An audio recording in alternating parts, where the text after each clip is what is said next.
시청자 여러분 안녕하십니까? 12월 24일 화요일 인사드립니다. 박민영입니다. 안녕하세요. 이혜은입니다. 간밤 미국 증시 3대 지수 상승하면서 마무리를 했는데요. 출발은 조금 불안했습니다. 국채 금리가 계속해서 상승을 이어가고 있는 미국 증시이기 때문에 그에 따른 하방 압력을 받으면서 출발을 했는데 반도체 종목들을 중심으로 해서 상승세가 시현이 되면서 3대 지수가 상승으로 모두 빨간불을 켜면서 마무리를 할 수가 있었습니다. 그 배경에는 미국이 새롭게 중국의 반도체 관련해서 언급을 내놓은 점이 영향을 미쳤고요. 그리고 무엇보다 엔비디아는 뱅크 오브 아메리카의 2025년 최선호주에, 그리고 메타는 로젠블랏의 2025년 상반기 최선호주에 이름을 올리면서 두 종목 모두 상승으로 마감을 했습니다. 빅테크 걱정은 하는 게 아닌 것 같습니다. 12월에 저희가 엔비디아의 이런 우려 섞인 이야기들도 종종 전하기도 했었는데 결국은 내년도 탑픽을 엔비디아로 꼽는 곳들이 늘어나고 있고요. 엔비디아는 다시 한 번의 시동을 거는 듯한 흐름입니다. 어떻게 바라볼지 들려왔던 뉴스들 점검하면서 내일 휴장 전에 전략 고민하겠습니다. 어제 국내 증시부터 열어보시죠. 어제 국내 증시 바닥일까에 대한 기대감을 꽤 자극했죠. 양 지수가 모두 1.5% 이상 올라줬습니다. 투자 심리가 개선됐어요. 시가총액 상위 종목들 대다수가 올라갔던 어제였고요.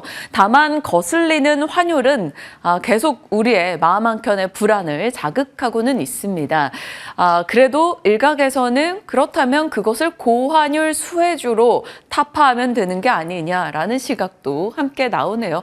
이렇게 같이 끌고 가야 되는 거죠. 환율이 부담스럽다고 아예 금융시장에서 이탈을 해버리는 것이 아니라 그것에서 또 아이디어를 찾아나가는 방식을 선택해야 되는 겁니다. 자, 코스닥 같은 경우도 어제 금리가 일정 부분 안정을 찾는 듯한 흐름을 나타내면서 이제 바이오와 같은 고밸류 종목들, 고퍼 종목들이 어제 좀 강세 흐름을 보여주기도 했네요.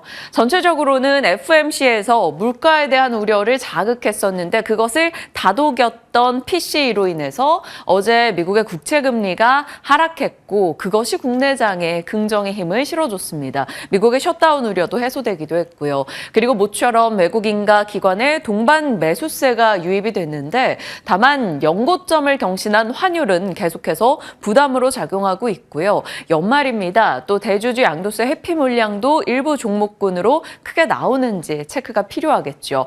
또 배당 수급을 고려한 움직임들도 아마 이제 남은 일주일간 굉장히 치열하게 있지 않을까 싶습니다. 반도체 섹터에 힘을 줬던 것은 모건 스탠리의 엔비디아 브로드컴이 탑픽이다. 혹은 AI 반도체 수요가 증가할 것이라는 전망 등이 힘을 실어줬습니다. 여전히 삼성전자의 이익 추정치가 하향 조정되고 있다는 것은 부담이긴 합니다만 어제는 일단 알던 내용보다는 새롭게 조금 자극될 만한 IB의 보고서에 좀 더 영향을 받았습니다. 어제 이 시간 살폈었던 AI 밸류체인 관련해서 이슈들 그에 맞춰서 시세도 장중에 다 내줬습니다. 삼성전자, 하이닉스 마찬가지고요. 한미반도체, 이오테크닉스, PSK홀딩스, DI 등이 올랐습니다. 이쪽으로 생각해 보신다면 당연히 HBM 쪽이 어제는 강했다라는 것을 확인할 수 있죠. 브로드컴이 SK하이닉스에게 이제 HBM4 공급을 해달라 요청했다라는 이야기가 들려왔기도 하고 삼성전자도 일부 담당하지 않을까에 대한 기대감, 그러니까 엔비디아 외 진영의 HBM 모멘텀이 더해졌다라는 것이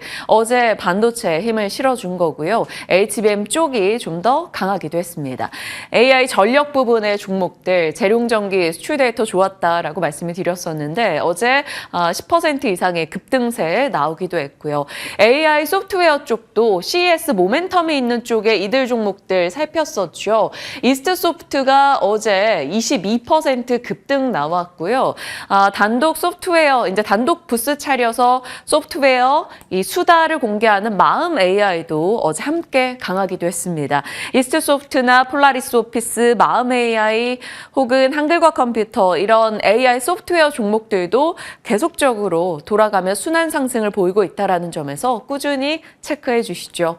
어제 시장 나쁘지 않았습니다. 않았던 가운데 반도체보다도 앞단에 가장 강했던 섹터는 조선입니다. 조선의 명분을 찾아서 어제 이제 본업에 플러스 알파로 트럼프와 이제 LNG 가스가 가격이 상승하고 수요가 늘어나는 쪽의 이슈를 짚었었죠. 그리고 미국 의회에서 나온 조선업 강화 법안 발의 이슈, 이것들이 어제 본격적인 추세를 다시 한번 만들어줬습니다. 조선주에. HD 조선 쪽의 종목들의 신고가가 계속 이어지네요. HD 한국조선해양 어제 8% 상승했고요. 현대중공업도 3% 올랐습니다. 자, 필리조선소 인수 이슈 있는 한화오션 어제 7% 상승했고요. 그에 따라서 하나시스템 함께 인수했기 때문에 어제 13% 개별적인 모멘텀까지 더해지면서 더 강하기도 했습니다. 그리고 트럼프와의 만남 이슈로 정용진 트럼프 대면 식사 이슈 속에 신세계 INSG 그리고 30% 올랐고요. 신세계 푸드 26% 상승이었습니다. 그리고 트럼프 취임식에 초대장을 누가 받았다더라라는 이슈가 계속적으로 개별 종목의 트레이딩을 만들어내는 것 같아요. 어제 시간 외에서 풍산과 풍산홀딩스가 상한가에 근접하는 흐름이 나온 이유기도 했습니다. 이것은 아시다시피 사업의 본질과는 지금으로선 전혀 무관하다라는 점에서 트레이딩용으로만 확인해 주시길 바랍니다. 자, 탄소 포집 쪽도 트럼프와 머스크가 이번에 탄소 포집 기술에 대한 우호적일 것이다, 세제 혜택 기대가 있을 것이다라는 논리가 나오고 나서 일주일간에 하루 빠졌다가 또 강하게 올라가고 이런 흐름이 반복되고 있습니다. 어제도 에코바이오 그리고 에코아이 등의 종목들 비교적 강한 흐름이 나타났고요. 개별주에서는 컨텐츠, OTT로의 그 방향으로 집중했을 때 넷플릭스와 협업하는 SBS 이거를 연속해서 상한가 기록하면서 어제장에서도 상한가 26,000원, 한 증권사 목표가가 4만 원으로 어제 업데이트가 되기도 했었는데 이 현상을 보여줬습니다. 그리고 또 한 종목이 어제 상한가 있었는데요. 바로 알맥입니다. 테슬라로 추정되는 미국의 업체와 함께 비밀 유지 계약을 맺었다. 이런 소식이 전달되면서 어제 상한가 있었습니다. 그리고 알맥의 알루미늄 저탄소 알루미늄 기술이 조금 부각받지 않겠느냐 이런 해석들도 나오고 있네요. 결국 CCUS 이슈 속에 종목이 하나 파생됐다라고 볼 수 있겠습니다. 자, 어제는 명분을 찾아가는 쪽에서는 트럼프가 압도적 우위였고 그 안에 조선 등등이 들어가 있었다라는 거고요. 이제 연말이다 보니까 이슈 소강 국면 속에서 무엇을 할까 고민하다가 CES를 넣어봤습니다. 언제나 그렇듯 매년 연초에는 CES 모멘텀이 있기 마련이죠. 미국 라스베가스에서 열리는 세계 최대 가전 전시회인데 이제는 가전으로 끝나지 않죠. 가전 IT 전시회입니다. 전 세계 주요 기업들이 모여서 한 해를 시작하는 기술적 화두를 던지기 때문에 작년보다도 올해 AI가 더 집중되고 더 많은 AI 관련 기업들이 참석을 했다고 합니다. 160여 개 국가에서 4,500여 개 기업이 참가하게 되네요. 지난해 라고 하기는 벌써 이르네요. 올해입니다. 2024년도에 CES 같은 경우는 화두가 AI의 등장이었다면 내년도 CES 같은 경우는 AI의 대중화에 좀 초점이 맞춰지는 것 같습니다. 그래서 CES 주제도 다이브 인입니다. AI로에 몰입한다라는 것을 주제로 잡고 고도화된 AI로 이것을 어떻게 대중화하는 것에 대한 키워드가 꽤 들어가 있었습니다. 국내에서는 삼성, SK, LG, LS 그룹 등에서 대형 부스를 꾸려서 참가한다라는 소식이 있었고요. 현대차, 기아는 직접 참가하지 않으나 현대모비스 등에서는 또 참가한다라는 소식이 들려오네요. 이번 CES에서 또 가장 중요한 인물 중에 하나는 바로 젠슨왕 CEO가 되겠습니다. 엔비디아 젠슨왕 CEO가 8년 만에 여기 기조연설자로 서네요. 8년 전이었는데 그때 당시 2017년도에 AI에 대한 화두를 젠슨 왕이 여기서 던졌던 바가 있었습니다. 그리고 8년이 지나서 기조연설자로서 쓰게 됩니다. 여기에서 사람들이 기대하는 것은 블랙웰의 진행 상황이 어떤 것인가에 대한 공유를 원할 것이고요. 또 AI 가속 컴퓨팅 기술이 어떻게 세상을 바꿔갈 것인가에 대한 이야기도 한다고 하니 이것을 앞두고 엔비디아 일정 부분 모멘텀을 받고 있다라고 볼 수도 있겠습니다. 자, 미리 보는 CES 2025 트렌드, 이 부분에 대해 엔비디아에서 삼성 KPMG에서 낸 자료를 인용한 거고요. AI, 로보틱스, 스마트홈, 모빌리티, 디지털 헬스케어, XR, 또 ESG 등을 꼽고 있습니다. 에너지 테크 ESG로 넣어볼 수 있을 텐데요. 기술을 활용해서 에너지를 절감하는 것, 기술을 활용해서 ESG에 부합하는 탄소 중립을 만들어 가는 것, 생각나는 게 바로 CCUS가 있겠죠. 이런 식으로 지금 시장에서 관심을 받고 있는 키워드 등이 CES랑 쉽게 연결이 된다라는 점에서 CES를 오늘 체크해보고자 합니다. CES에서 어떤 기술들이 화두가 되었나 과거의 자료를 한번 쭉 살펴보면요. 2017년도에 AI나 드론이나 자율주행 등등의 이야기가 있었습니다. 그리고 쭉 오면서 2024년도 올해 생성형 AI가 등장이 제대로 되면서 화두가 됐고요. 그리고 내년도에는 생성형 AI를 접목시킨 소프트웨어 혹은 IT 기기 이런 쪽에 대한 관심도가 올라갈 수밖에 없습니다. 그리고 자율주행도 훨씬 더 많이 발전했고 트럼프 당선으로 인해 규제 완화 기대까지 더해지면서 CES의 주요 화두가 되고 있죠. CES에서 생각해 볼 수 있는 여러 가지 질문들을 던져봤습니다. 저의 개인 뉴스를 보면서 든 뇌피셜이니까요. 함께 고민해 주시죠. 젠슨 왕이 블랙웰에서 어떤 코멘트를 할 것인가 중요할 겁니다. 이것은 반도체 섹터예요. 그리고 삼성과 SK 하이닉스도 참가하는데 최첨단 반도체 칩을 전시해서 어떤 평을 받는가도 중요할 거고 한 발 더 나아간다면 여기서 엔비디아가 삼성의 HBM을 이런 기대도 일각은 열어둘 수 있겠죠. 다만 가능성은 극히 낮습니다. 그리고 삼성의 보핏이 등장할 것인가 일본의 바이오닉 M이 AI 의족으로 굉장히 호평을 받았다라고 합니다. 그래서 삼성의 보핏 역시나 무언가에 대한 언급이 있을지 봐야 되고요. 온디바이스 AI, 가전, 드론, 차량, 로봇 어디로 좀 집중이 되는지도 체크해야겠죠. SK 쪽도 대형 부스 꾸려서 참여한다고 하는데 SKC의 유리 개판 이슈 체크 필요하고요.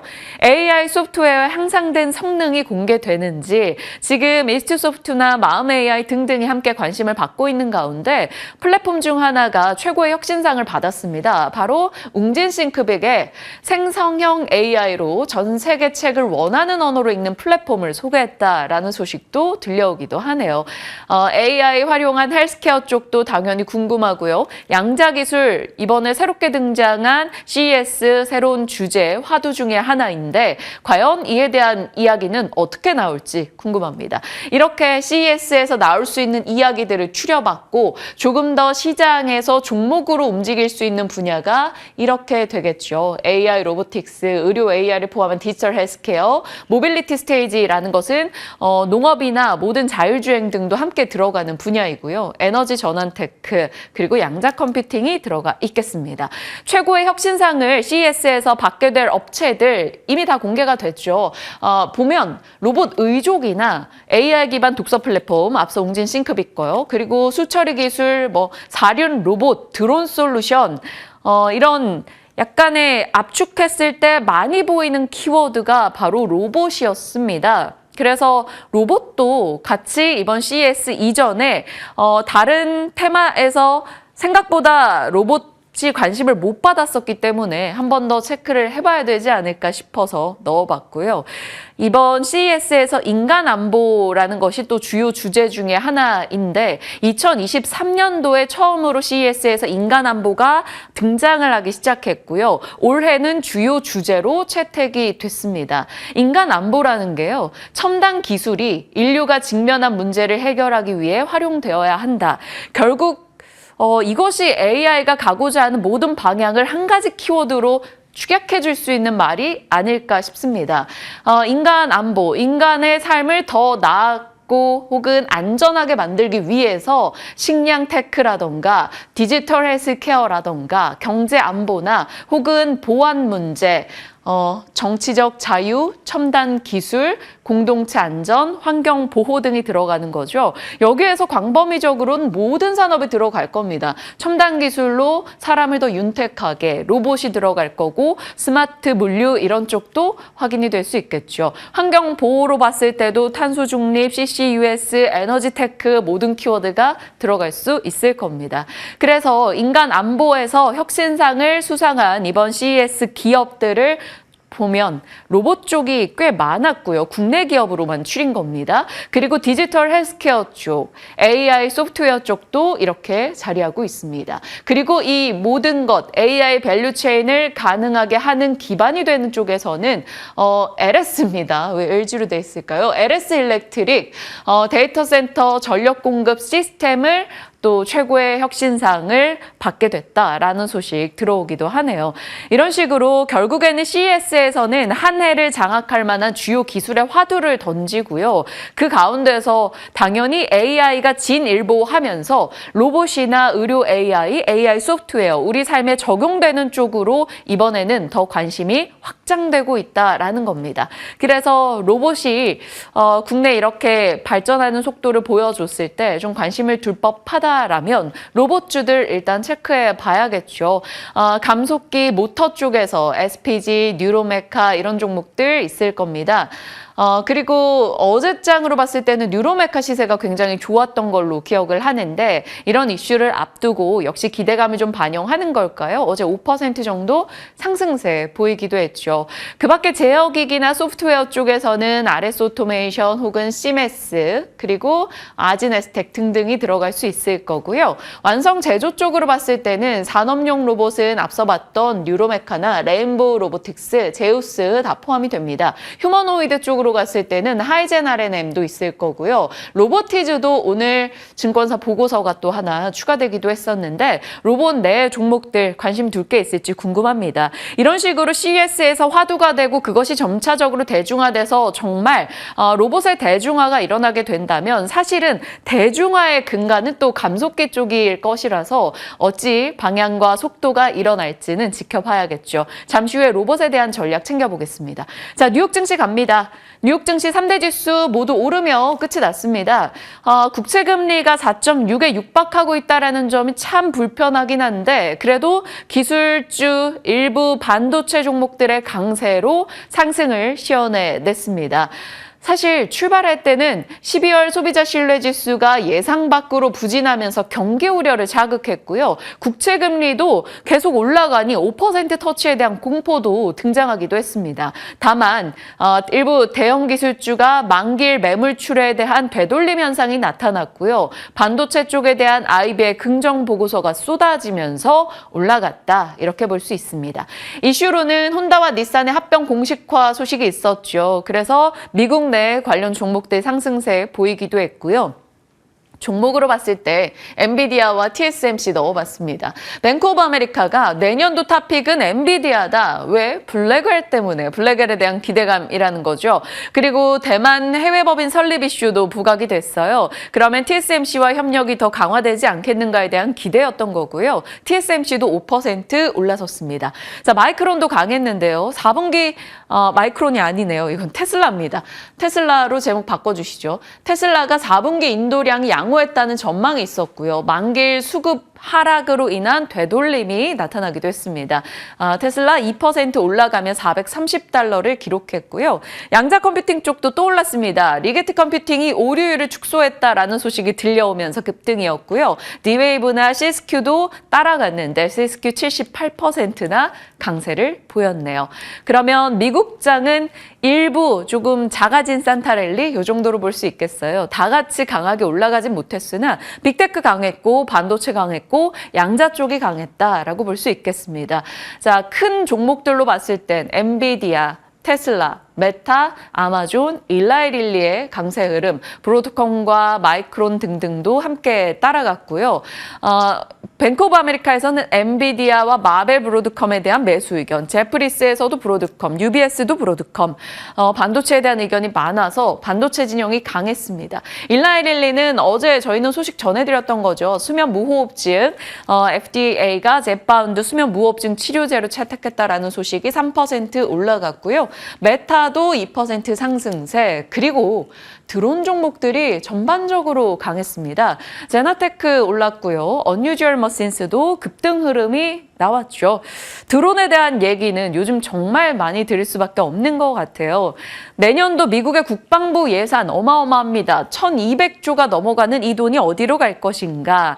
원래는 미국의 국방 예산을 대다수 잡아먹는 쪽이 이곳이었겠죠. 전통 방산업체들이 가져갔을 겁니다. 로키드 마틴, 보잉, 레이시언, 노스롭 그루먼 등등인데 파이낸셜 타임즈가 내년 1월에 미국 방산 컨소시엄에 대한 구성 논의가 있다라고 했고요. 그 중심에 팔란티어 그리고 안드릴 등이 쓴다라는 겁니다. 팔란티어가 노스롭 그루먼이나 혹은 로키드 마틴의 시총을 훨씬 뛰어넘은 지 오래됐죠. 팔란티어와 안드릴, 스페이스X, 오픈 AI 혹은 서로닉, 스타트업 업체들입니다. 이들 중심으로 미국의 방산 컨소시엄 구성이 된다. 이것은 또 다른 상징적인 의미를 갖고 있겠죠. 전통 방산이 아닌 스타트업 중심의 현대전에 유리한 가성비 무기를 개발하는 쪽에 집중이 되고 있다. 지금으로서는 현대전에 유리한 가성비 무기 하면 모두들 떠올리는 게 바로 드론일 겁니다. 그래서 관련주로는 드론 종목들을 주로 많이 넣어봤고요. 좀 큰 종목에서는 수리온 수출 소식이 있었던 한국항공우주 일단 체크해 봤습니다. 지금으로서는 방산은 드론으로 압축이 가능해 보입니다. 그 밖에 연결고리로는 매일 트럼프 이슈 속에 최근에 주목받는 분야가 다르다라고 말씀을 드렸는데요. 자율주행 쪽도 뉴스가 하나 있긴 했어요. 로이터의 보도였습니다. 트럼프와 테슬라가 자율주행 경쟁에 박차를 가할 것이다 라며 트럼프의 AI 규제 완화 가능성이 결국 이 테슬라 등의 자율주행에 힘을 준다라는 겁니다. 골드만삭스는 부분 자율주행이 2025년도엔 침투율 25%인데 10년 후에는 60% 이상이 될 걸로 내다보고 있습니다. 그래서 자율주행 쪽 일단 체크해 뒀고요. CCUS도 이렇게 불을 넣어놨는데 어제 이제 탄소 중립 그랜드 얼라이언스 선언식이 있었습니다. 여기에서 정부 측의 기후위기 일상을 위협하고 있기 때문에 2030년까지 녹색금융 450조를 투입하겠다라는 소식 등이 있었죠. 이것이 시간 외 관련주들의 시세를 일부 자극하기도 했습니다. 어제 봤던 알맥도 그렇고 어찌됐건 시장에서는 조금 새롭게 느껴지는 테마가 등장했을 때 관련주를 한동안은 확산시키는 분위기가 형성되기 때문이죠. 물론 여기서 실질적으로 매출이 어떻게 연결되느냐를 따진다면 트레이딩도 어렵습니다. 트레이딩용으로 보시면서 정말 옥석 가리기를 하는 과정 기간 동안에는 이 트레이딩을 좀 즐겨보는 게 필요할 것 같아요.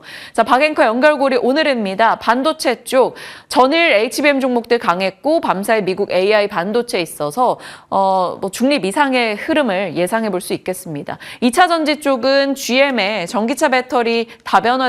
또 혹은 테슬라 인도량이 양호했다라는 소식이 있었는데 사실 밤사이 미국장에서 2차 전지 종목들이 의미 있는 시세를 내지는 못했습니다. 바이오 쪽은 미국 내 중립이었고요. 어제 국내에서도 잘 가는 종목들은 굉장히 잘 갔었고 쉬고 있는 종목은 여전히 못 갔습니다. 시간 외로 봤을 때는 보로노이 등에서 뉴스가 있기도 했고 장중에는 삼천당 제약 등이 뜨거웠죠. 다만 기존의 대장이었던 알테오젠이 5일 연속해서 떨어지고 있다라는 점에서 연말 대주주 양도세 회피 아니냐 이런 얘기도 나오고는 있습니다. 비만당뇨 쪽 모멘텀은 계속되고 있고요. 크리스마스 산타랠리를 테마로만 좀 본다면 드론 쪽 가성비 무기로서 부상될 수 있다는 점. CES에선 앞서 말씀드린 로봇이나 유리기판, 탄소 중립과 자율주행은 트럼프와 머스크가 자극하는 뉴스이고 다만 이것과 계속 맞서 싸우게 될 언제든 시장의 반전 키워드가 될 수 있는 건 국채금리와 환율입니다. 환율 1,500원을 터치할 것이라는 공포감이 좀 있고요. 미국의 10년물 국채금리가 오늘 새벽 기준 4.58, 4.6을 터치하는 흐름까지 나왔다라는 점에서는 다소 압박으로 느껴질 겁니다. 시장에 대한 오늘장 분위기를 살폈고요. 크리스마스 연휴입니다. 그래서 오늘은 좀 잠잠한 흐름이 나올 것으로 예상이 되기도 하고요. 새해 단골 모멘텀에 앞서 봤던 CES도 있겠습니다만 JP모건 헬스케어도 대기하고 있을 거고요. 새해면 게임이든 혹은 IT 기기든 신작 제품들이 꽤 많이 나온다라는 점도 염두에 두시죠. 시장에 대한 흐름이었고요. 섹터 뉴스 들어갑니다. 오늘 어떤 쪽 잡아주셨나요? 네, 어제 조선주들이 크게 움직였는데 조선주는 어제 또 민영 앵커가 상세하게 다뤄준 바가 있기 때문에 내년에 해운주들은 어떻게 움직일 것인가 그 전망을 함께 들여다보려고 합니다. 자, 해피 뉴 이어라고 이제 인사를 건넬 시점이 다가왔는데 해운주들의 뉴 이어는 어떨지 해운 뉴 이어라고 제목을 붙여봤습니다. 자, 내년에 해상 운임 전망 한국무역협회 413명을 대상으로 설문조사를 진행했더니요. 응답자 한 40%가량이 내년에는 해상 운임이 추가로 상승할 것으로 보인다라는 답변을 내놨습니다. 주체별로는 어떻게 전망을 하고 있는지 화주와 포워더, 선사별로 좀 그 집계를 해보면 약간은 좀 나뉘는 듯한 분위기인데요. 화주는 이 물건을 미국으로, 중동으로, 유럽으로 보내달라라고 발주를 넣는 입장이고, 포워더는 어떠한 경로를 이용해서 더 효율적으로 물건을 운송을 할 수 있을 것인가를 계산하는 입장, 그리고 선사는 실제로 물건을 운송을 하는 역할을 담당합니다. 그러다 보니까 내년도에는 그래도 우리한테 어떠한 식으로 흘러가게 될 것인가를 가늠을 했을 때 화주 입장에서는 당연히 해상 운임이 추가적으로 상승할 것을 우려하기 때문에 상승 쪽에 베팅하는 이야기들이 조금 더 많이 나온 것 같고요. 포워더는 보합, 그리고 선사는 하락 쪽의 이야기를 더 많이 하고 있었습니다. 우리는 일단 하락에 대비해서 움직이고 있어 라는 것을 선사들은 반영을 하고 있는 것이겠죠. 자, 2025년의 해상 운임 전망은 그럼에도 불구하고 전반적으로 오름세를 나타낼 것이다 라는 전망이 우세합니다. 특히 미국과 유럽 그리고 동남아 노선에서 최대 10%가량의 운임이 오를 것으로 보인다라는 전망이 나오고 있는데요. 30%가량 더 높아질 것이다 라고 답변을 한 비율이 26%에 달하는 모습도 함께 들여다볼 수가 있었습니다. 자, 그렇다면 해상 운임을 추가적으로 끌어올릴 요인들은 주로 무엇일까? 중동 사태가 계속해서 길어지면서 이 부분이 지속적으로 해상 운임의 상승 압력으로 작용을 하고 있다라는 이야기를 하고 있고요. 선박 공급량을 조절하고 있는 부분, 아무래도 이렇게 해상 운임이 오를 때 조금 더 수요와 공급단의 그 라인들을 조정을 하면서 선사들의 경우에는 이익을 극대화하기 위한 노력들을 기울입니다. 이에 따라서 선박 공급량 조절 역시도 해상 운임의 상승으로 이어질 것이다라고 이야기를 하고 있고요. 그리고 중국발 밀어내기 물량의 경우에는 바이든 행정부에서 중국에 관세를 부과했을 당시를 생각하면 SCFI가 굉장히 또 급격하게 급등하는 모습을 보여줬던 바가 있기 때문에 트럼프 2기의 관세 정책이 어떻게 흘러가게 될 것이냐와 굉장히 긴밀하게 맞물려서 흘러가게 될 것입니다. 그에 따라서 중국발 밀어내기 물량이 만약에 급격하게 출해가 된다면 이 역시도 해상 운임의 급격한 상승으로 이어질 것이다 라는 전망이 함께 나오고 있는 것이죠. 자, 물류비 부담이 늘어나게 되면 상하이 컨테이너 운임지수 추이를 들여다보면 물류비 부담이 함께 늘어나게 될 것인가 이 부분을 가늠할 수가 있게 됩니다.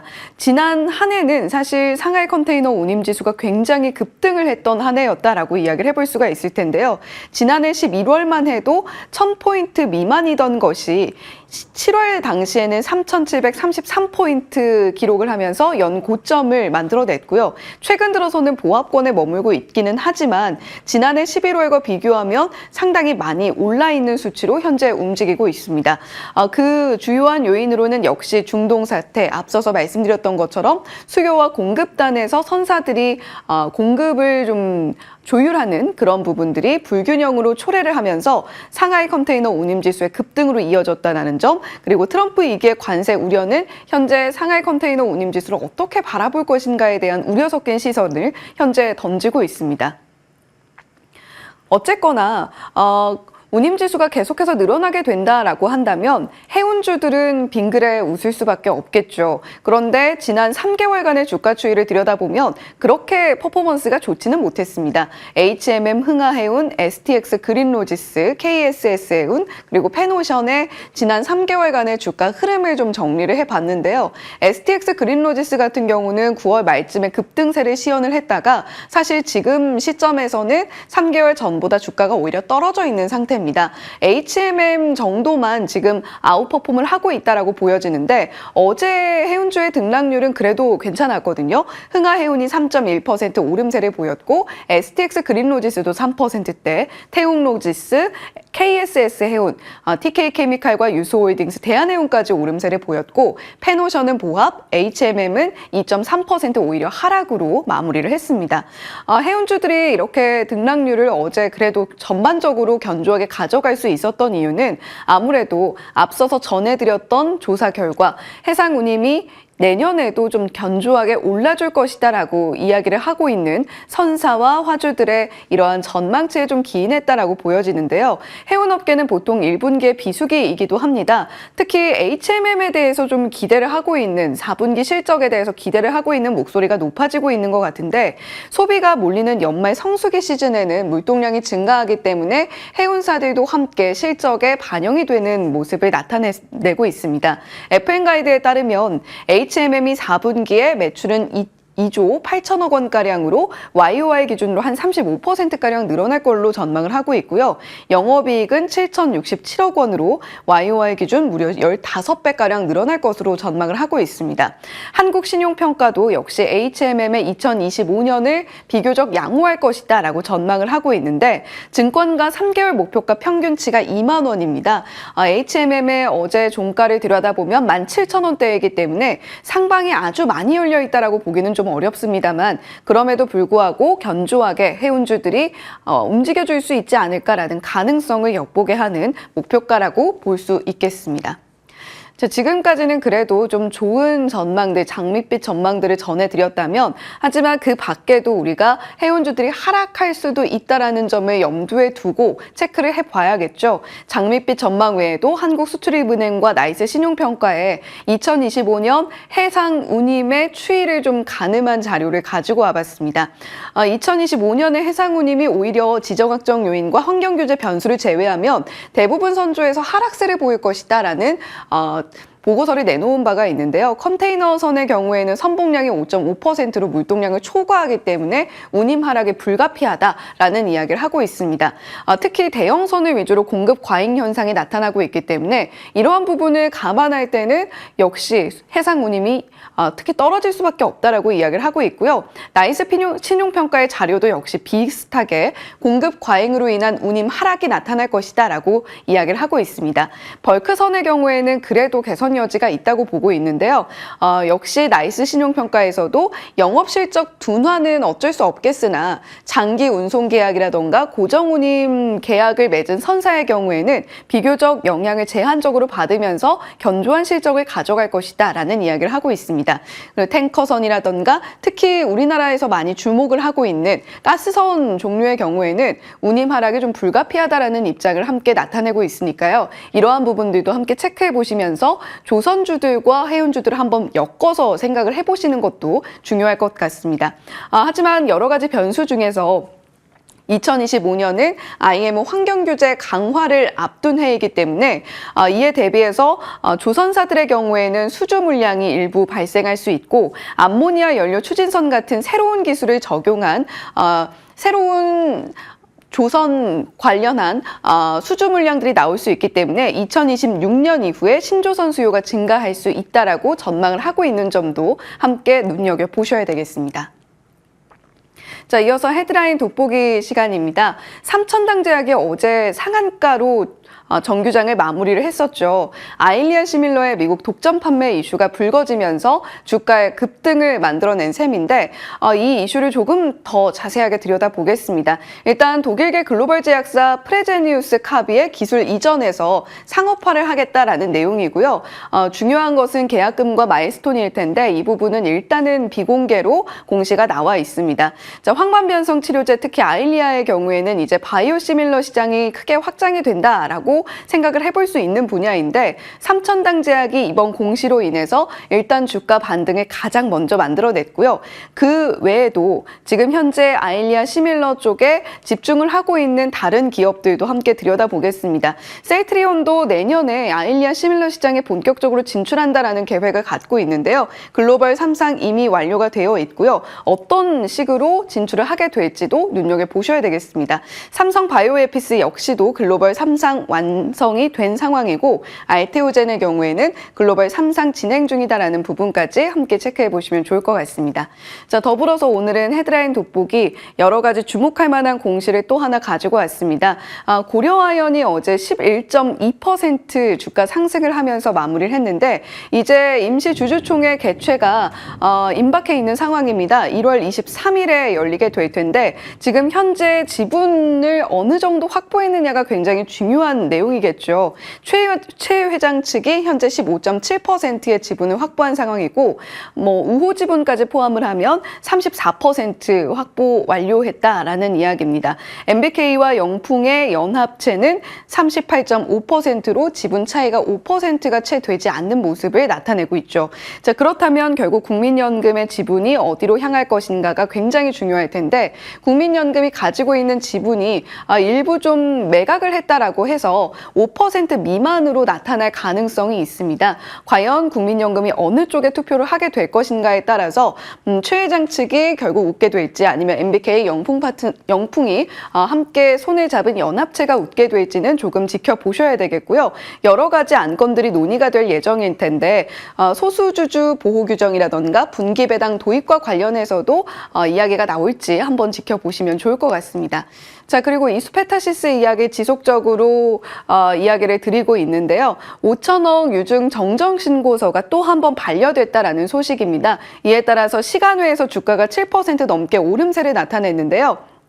금감원이 2일에 이미 정정신고서를 제출한 이수페타시스에 또 한 번 제동을 걸었다라는 점에서 주요한 내용들이 바뀌지 않으면 이 부분이 계속해서 지속될 것 같은 모습을 나타내고 있습니다. 웬만해서는 이 정정신고서를 수용해주지 않겠다라는 의미로도 읽히고 있기 때문에 이 수페타시스의 이 제2호 인수권이 어떻게 흘러가게 될 것인가 오늘 시장에서도 한번 주목을 해보시면 좋을 것 같습니다. 워낙 개별주들도 드라마틱하게 움직임을 보이고 있기 때문에 개별주 각 이슈들까지도 자세히 짚어봤습니다. 시장에 대한 고민 함께 나누겠습니다. 지금부터 전략 챙겨보시죠.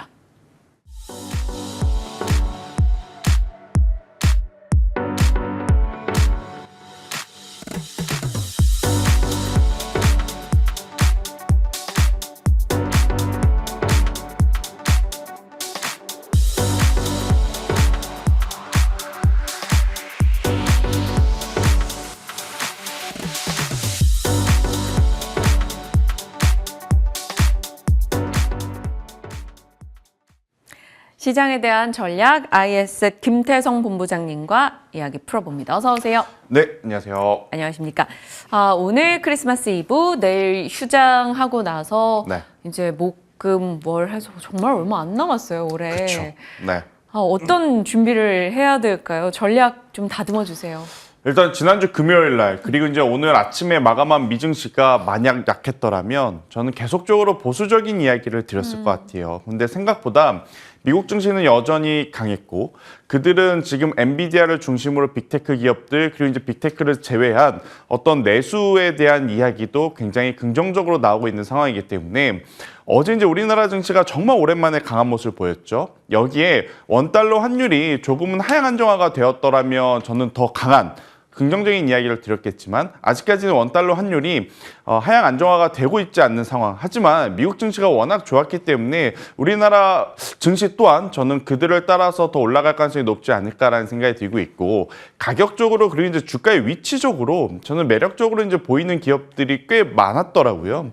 그리고 이제 어제 기준으로 종가 기준 외국인들의 수급 그리고 이제 기관 투자자들의 수급이 유독 몰리는 중소형 종목군들이 굉장히 많았던 것을 좀 체크를 해보면 저는 조금은 더 긍정적인 시장 연출을 기대해 볼 수 있지 않을까라는 생각이 드는데 네. 여기서 이제 좀 시각의 차가 있습니다. 원래는 대형주가 먼저 가고 그 다음에 중소형주가 따라가는 것이 주식시장의 일반적인 패턴이라면 지금 대형주를 기관과 외국인들이 과감하게 들어오기에는 좀 부담스러울 것 같아요. 네. 특히 외국인 입장에서는 원달러 환율에 대한 압박이 있다 보니 시가총액 대형주를 사기에는 굉장히 부담스러운 하지만 환차손을 좀 감내하고서라도 중소형주들 같은 경우에는 상승 탄력이 있기 때문에 외국인들에게는 굉장히 또 좋아 보이는 종목군들이 많은 그러한 상황이기에 오히려 대형주들보다는 중소형주들의 어떤 랠리를 한번 기대해 볼 수 있는 요소들이 많지 않나라는 의견 한번 드려보도록 하겠습니다. 네, 좋습니다. 중소형주의 변화 포인트를 짚어가겠고 그러면 각 섹터별로 중소형주 단에서 뭘 봐야 될지도 오늘 계속 추가 질문을 드려볼게요. 방산 질문 하나 가겠습니다. 네.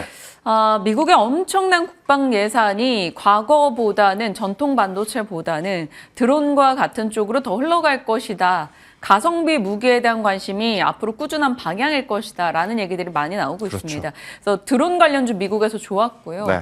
국내에서도 시세 뭐 최근에 흐름 괜찮았죠. 좋았죠. 그러면 드론 쪽 어떻게 볼까요? 일단 방산주라고 하면 기존의 3대장 하나에어로스페이스가 당연히 1등이었고요. 네. 그다음에 현대로템 2순위, 그리고 이제 3순위로 LIG 넥선이 많이 거론이 되고, 여기에 이제 플러스 알파로 올해 이제 중반부터 한국항공우주가 많이 거론이 되는 그런 상황인데, 일론 머스크 입에서 나온 이야기가 가장 저는 직격타가 아니었나라는 생각이 듭니다. 네. F-35 전투기 이게 아니라 이제는 드론에 대한 방위비 이런 부분이 더 포인트가 될 상황이기 때문에 저는 우선은 과거에 하나에어로스페이스가 1등이었다면 앞으로는 LIG 넥스원이 오히려 다크호스가 될 가능성도 더 높아 보입니다. 네. 그러니까 하나에어로스페이스가 이제 드론에 대한 사업이 안 한다 이게 아니라 일단 시장에서는 LIG 넥스원이 미국의 드론 기업들과 계속해서 MOU 체결을 하고 있고 실제로 성과를 내고 있다라는 것을 이제 주목을 해보면 다른 방산주들보다 오히려 LIG 넥스원이 그동안에 3순위의 조금의 그 서러움을 한번 이겨낼 수 있는 요소들이 많지 않겠는가라는 의견 한번 드려보도록 하겠고요. 실제로 10월, 11월, 12월 이 드론 부품의 수출 데이터를 보게 되면 굉장히 폭발적으로 늘어났습니다. 일단 첫 번째로 우리가 이제 드론하면 방산에 대한 이야기를 지금처럼 하겠지만 플러스 이 중동 같은 경우에는 아무래도 이제 건설 현장에서 또 드론에 대한 사용도가 굉장히 지금 높아진 상황이기 때문에 저는 드론 같은 경우 이제는 단기적인 어떤 테마 형성이 아니라 중장기적으로 투자를 할 만한 요소로 자리를 잡았다라고 좀 보시면 될 것 같고요. 이쪽에서는 중소형 쪽보다는 결국에 이제 방산 3대장 안에서 우리가 골라야 되는데 저는 그래서 1순위로 LIG 넥선을 한번 꼭 체크를 해보자라는 의견. 그리고 2순위로 하나에어로스페이스가 조금 밀려나긴 했지만 그래도 하나에어로스페이스가 방산주의 어떤 기준점을 좀 잡아줘야 되기 때문에 저는 이 두 가지의 기업을 꼭 한번 체크를 해보자라는 의견 한번 드려보도록 하겠습니다. 중소형주 얘기하셨는데 네. 네온테크나 뭐 에이럭스나 뭐 이런 베셀, 뭐 DTNC 이런 중소형주에서는 아이디어가 없나요? 일단 그들이 보여준 일단 시가총액 대비, 실적 대비 주가가 먼저 좀 많이 올라왔습니다. 선반영이 되었기 때문에 네. 그들 같은 경우에는 조정을 기다리는 게 좀 맞을 것 같고요. 일단 오히려 이제 대형주 3사 같은 경우에는 지금의 위치도 저는 괜찮다라고 좀 말씀드릴 수 있을 것 같아서 물론 드론도 이제 중소형주들이 수익률 게임에서는 더 유리하지만 일단 안정적인 부분을 좀 생각을 하셔야 될 것 같습니다. 방사는 지금 대내외적 이슈에 조금은 어떻게 보면 변동성이 좀 커질 수 있거든요. 네. 그래서 이제 방산 같은 경우에는 저는 LIG 넥선을 조금 먼저 체크를 해보자라는 의견 드려보도록 하겠습니다. 참고하겠습니다. LIG 넥스원이라는 키워드가 오늘 너무 많이 나왔어요. 기억이 네. 남을 것 같습니다. 다음은 이제 해운으로 가볼게요. 조선 얘기는 저희가 정말 많이 하기도 했고 해운 앵커도 조선 섹터를 굉장히 많이 짚어줬었기 때문에 오늘은 해운에 초점을 맞춰서 얘기해주세요. 정말 오랜만에 해운을 제대로 브리핑을 하는 타임이 있었지 않나 싶어요. 저희가 과거 막 흠슬라 얘기할 때는 맞아요. 매일 HMM 얘기했었는데 해운주 어떨까요? 이제 투자 메리트 있다고 보십니까? 결과부터 말씀드리면 저는 그렇게까지 좋게 보고 있지는 않습니다. 일단 해운주가 상승할 수 있는 요인은 크게 세 가지인데 일단 첫 번째 그들만의 가격 담합 이게 이제 포인트가 될 수 있을 것 같고요. 두 번째 이제 고환율 수혜주의 이제 하나의 이제 선택지로 지금 이야기가 되고 있고 세 번째 같은 경우에는 유가가 사실 작년 이맘때보다는 훨씬 더 하향 안정화가 되고 있다 보니 그들의 업황에는 굉장히 좋은 모습을 좀 보이고 있습니다. 하지만 이 해운주의 가장 근본적인 부분은 뭐냐? 물동량이 많아야 되거든요. 경기랑 그렇죠. 연결이 되죠. 그러니까 물동량이 많아야 된다라는 것은 그만큼 경기가 좋아야 되는데 지금 중국 같은 경우에도 마찬가지죠. 경기가 좋지 못하니까 경기 부양에 대한 이야기를 나오고 있는 그러한 상황 속에 근본적인 물동량에 대한 회복 혹은 물동량에 대한 증가가 일어날 수 있을 것인가? 이게 이제 가장 걱정인 부분인 것 같고요. 이제 우리나라 기준으로 보면 LNG라든지 LPG 선에 대한 발주가 굉장히 많습니다. 그러니까 지금 배가 아무래도 이제 그 수요보다 더 많은 상황이기 때문에 이 운임 비용이 공격적으로 좀 올라가기에는 다소 제한이 되지 않을까라는 생각이 들어서요. 가격적으로는 물론 시기적으로도 이제 길게 봤을 때는 지금의 위치가 긍정적으로 보일 수 있긴 하나 많은 시청자분들이 원하는 빠른 속도의 어떤 수익을 내기에는 다소 부적합한 섹터가 아닌가라는 생각이 들어서요. 해운 쪽 같은 경우에는 저도 계속해서 지금 지켜보고 있는데 좋은 위치가 나오면 제 개인적으로 봤을 때 좋은 위치가 나오면 다시 한번 또 정리 드려보도록 하겠습니다. 알겠습니다. 해운주 지켜보고 계시다가 타이밍이 괜찮을 때 다시 말씀 주신다고 하니까요. 일단은 급할 필요는 없어 보입니다. 자, 이제 CES로 넘어갈게요. CES가 1월 7일부터 이제 시작이 되고 있고, 기존 업체들보다 더 많은 업체들, 더 다양한 산업군에서 참가를 합니다. AI를 접목시킨 대중화, 제품, 솔루션, 서비스 등등의 관심도가 올라가고 있고요. 젠슨왕의 기조연설도 집중이 되고 있어요. 네. CES에서 키워드가 너무 많이 나오더라고요. 그렇죠. 어디로 압축해 볼 수 있을까요? 일단 이번 이 CES의 가장 중요한 포인트는 AI가 어떤 부분에서 이제 확장성을 가지고 이제 소비자들과의 이제 접근성을 높이느냐, 이게 이제 포인트일 것 같습니다. 그게 이제 디바이스가 될 가능성이 높다라는 관점에서 보면 저는 장비 쪽에서는 OLED 쪽을 한번 꼭 체크를 해보시는 게 좋을 것 같고요. 최근에 CES 관련해서는 로봇 이야기도 다시 화두가 되고 네. 있죠. 그러니까 로봇 같은 경우에는 올해뿐만이 아니라 작년, 재작년, 이미 2년 전, 3년 전부터 CES 하면 로봇은 빼놓을 수 없는 분야 중에 하나였습니다. 하지만 로봇 같은 경우에는 지금 계속 제가 말씀드리지만 우리나라 기업들이 성과 대비 이미 시가총액이 너무 먼저 올라온 상황이라서 그들의 성과를 조금은 더 체크를 해야 되는 시간이 필요하다 생각이 들고 있고, 또 이번 CES에 아마 다크호스로 떠오를 것은 양자 컴퓨팅이 아닌가라는 생각이 듭니다. 이번 CES에 이제 새롭게 부스가 생겼다라고 좀 이야기를 하고 있어서 이쪽에 대한 관심도가 좀 높아질 것 같은데, 제가 우리나라 관련주로서는 당연히 SK텔레콤, KT, 통신사를 좀 많이 말씀을 드렸고요. 만약 통신사가 마음에 와닿지 않는다라고 하면 통신 장비주 안에서 솔리드라고 하는 기업이 가장 좋다라는 이야기는 저는 그대로 계속 이제 유지 의견 한번 드려보도록 하겠고, 이번 CES에서의 가장 중요한 포인트는 그래도 새로운 디바이스, 그러니까 우리가 생각하지 못했던 디바이스가 나올 것이냐, 이제 이 부분인데 아무래도 이제 OLED 관련주들이 먼저 좀 움직였습니다. 물론 이제 CES 때문에 움직였다라기보다는 중국 쪽에서 모바일 혹은 디바이스의 이제 수요가 늘어나면서 먼저 움직이긴 했는데 여기에 또 방점을 찍어줄 수 있는 새로운 모델들이 나오게 된다면 지금 삼성도 지금 갤럭시 새로운 시리즈 연초에 또 출시한다라는 이야기가 있으니까요. 그런 부분을 한번 유의 깊게 보면서 계속 추적 관찰해야 되지 않을까라는 의견 드려보도록 하겠습니다. 네, 알겠습니다. 로봇이나 OLED, 양자 컴퓨팅 얘기 주셨고, 통신 쪽에 계속해서 빼놓지 않고 봐야 되는 점, 솔리드도 따로 언급을 한 번 더 해주셨네요. 로봇 간략하게 탑픽 좀 주세요. 일단 로봇을 보실 때는 저는 SPG를 좀 보시는 게 좋을 것 같습니다. 감속기 쪽을 좀 보시는 게 좋을 것 같고요. 그리고 이제 자막으로 잠깐 나갔는데 저희가 뭐였죠? 이제 탄소 포집, 탄소포집. 포집의 이야기는 꼭 드려야 될 것 같아서 네. CCUS라고 하는 단어를 아마 지난주부터 이번 주에 많이 좀 들어보셨을 것 같아요. 그러니까 트럼프가 계속 드라이브 걸고 있는 것 중에 하나가 바로 이제 탄소 배출권 혹은 이제 친환경 규제에 대한 이야기. 여기에 저는 유니드라고 하는 기업이 분리막이요. 아니죠. 유니드는 에어레인이 수산화칼륨, 분리막이군요. 그렇죠? 네, 수산화칼륨 헷갈렸습니다. 석유화학 기업인데 이게 이제 전 세계 점유율 1위입니다. 그 동안에는 수요가 많지 않았기 때문에 점유율 1위임에도 불구하고 시장에서 그렇게 큰 관심이 없었어요. 맞아요. 하지만 이번에 수요가 늘어나면서 시장 점유율 1위라는 게 지금 부각이 되고 있는 상황이기 때문에 어떻게 보면 중장기 투자를 하기에 유니드라고 하는 기업은 굉장히 적절한 지금 상황. 그리고 연말에 또 배당을 많이 주겠다라는 이야기를 했기 때문에 주주환원 정책과도 이제 부합하는 기업이라서 CCUS를 좀 고려하신다면 저는 유니드라는 기업도 체크를 꼭 하셔야 된다라는 의견 드려보도록 하겠습니다. 네, CCUS에서 유니드가 다른 종목 대비 막 가볍게 가지는 않았어서 맞아요. 오히려 또 매력이 있을 수도 있겠네요. 보겠습니다. 자, 오늘 장 어떤 종목을 주목하시는지, 반도체 전공정 장비주 지금 봐야 되는 이유는 전공정 장비주 많은 것들 중에서 어떤 겁니까? HPSP. HPSP. 네. 최근에 이제 소송 정도 어느 맞아요. 정도 이제 마무리가 됐죠. 그리고 이제 어제 종가 기준으로 아마 여러분들이 수급을 체크를 해보면 왜 외국인들이 이 종목을 이렇게 많이 샀을까? 의문이 들 것 같습니다. 지금 우리나라 증시는 외국인들의 수급 부재를 보이고 있는 상황이기에 오히려 외국인들의 수급이 쏠리는 몇 가지의 종목군들은 꼭 체크를 하셔야 될 것 같은데 그 중에 하나가 바로 이제 HPSP다라고 좀 말씀드릴 수 있을 것 같고요. 결국 이제 삼성전자가 브로드컴을 통해서 또 HBM에 대한 희망을 또 살려가면서 반도체 IT 전반적으로 지금 수급에 대한 기대감을 갖게 만드는 어제였고요. 대신에 이제 반도체 IT 투톱이 강했다라기보다는 제가 말씀드린 대로 제한적인 수급을 통해서 반도체 중소형주, 소부장 쪽들이 먼저 강했는데 저는 그중에서 HPSP의 수급이 가장 수상하다. 라고 좀 말씀드릴 수 있을 것 같아서요.